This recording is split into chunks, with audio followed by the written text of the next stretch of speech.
For 200 years, one name has stalked the shadows of history: Rothschild. To some, it means power beyond measure.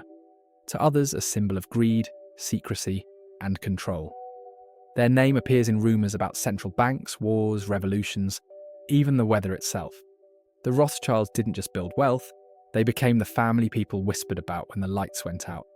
Tonight we follow the stories that made the legend, from candlelit alleys in Frankfurt to the smoke of Waterloo. From diamonds in Africa to lasers in space, these are the myths that refuse to die. Frankfurt, late 18th century. A narrow ghetto street known as the Judengasse. A modest home, marked by a red shield. Inside, a coin dealer named Meyer Amschel Rothschild scratches numbers into a ledger by candlelight. He is not rich, he is not noble, but he is clever. He knows how to build trust, and he knows that information travels faster than gold. He raises 5 sons and sends each to a different capital: Frankfurt, London, Paris, Vienna, Naples. Together, they form something the world has never seen before. A private network crossing borders, moving money in secret, and delivering news faster than kings. To governments, they are lifelines. To outsiders, they are invisible. And when power moves invisibly, suspicion grows. People begin to whisper, maybe this one family doesn't just lend money to empires. Maybe they are the empire. It is the most famous Rothschild story of all. June 18th, 1815. Napoleon faces the Duke of Wellington at Waterloo. The battle rages, empires hold their breath. But in London, the stock exchange is already in motion. Because according to legend, Nathan Rothschild knows the outcome before anyone else. His couriers ride faster than official messengers. By the time the government even learns of victory, Nathan is already at the exchange. The story says he spreads a false rumour that Britain has lost. Panic hits, prices collapse. Rothschild quietly buys everything. When the truth breaks, that Napoleon is defeated, Nathan owns the market. In a single day, his fortune becomes untouchable. Pamphlets, caricatures, and gossip spread this tale across Europe. Whether fact or myth no longer matters. To the public, it confirms everything they fear. The Rothschilds don't just profit from wars, they decide who wins them. And if they could tilt Waterloo, what else could they buy? For generations, people have repeated the claim. The Rothschilds own the central banks of the world, the Federal Reserve, the Bank of England. Even the IMF whispers say their reach extends everywhere. That no coin changes hands, no loan is made, no nation survives, without the Rothschild signature. The evidence people point to is simple. Whenever a war broke out, whenever a nation needed cash, the Rothschilds were there. Their bonds built armies, their loans repaired empires, their credit kept governments alive. To the people in the coffee houses, it looked like ownership. And that suspicion has never left. Because if one family can raise money faster than any government, who really holds the power? Year, 1875. Egypt is drowning in debt. The Khedive, desperate for cash, offers to sell his shares in the Suez Canal, the vital shortcut between Europe and India. Britain wants them, but Parliament will take too long. Delay could mean losing the canal forever. So London's Rothschild Bank advances £4 million overnight. The deal is sealed before dawn. Britain now controls the canal, the lifeline of its empire. To conspiracy law, this was the moment the Rothschilds bought an empire with a single loan. That they didn't just fund the British Empire, they owned it.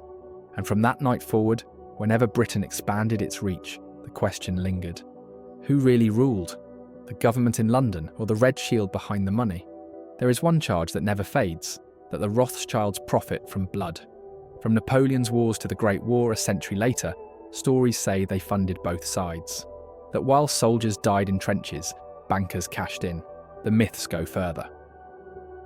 In 1833, when Britain abolished slavery, Parliament compensated the slave owners, not the enslaved. Who handled the money? The Rothschilds. The legend says they turned human suffering into bonds and profit. The narrative is cruel and simple. When there is war, they finance it. When there is peace, they rebuild it. Either way, the Red Shield always wins. And that story fuels the belief that no event in history, however bloody, was ever beyond their reach. South Africa, late 19th century. The ground glitters with diamonds. Cecil Rhodes dreams of controlling them all. To do it, he needs London money. And he gets it from the Rothschilds. De Beers is born.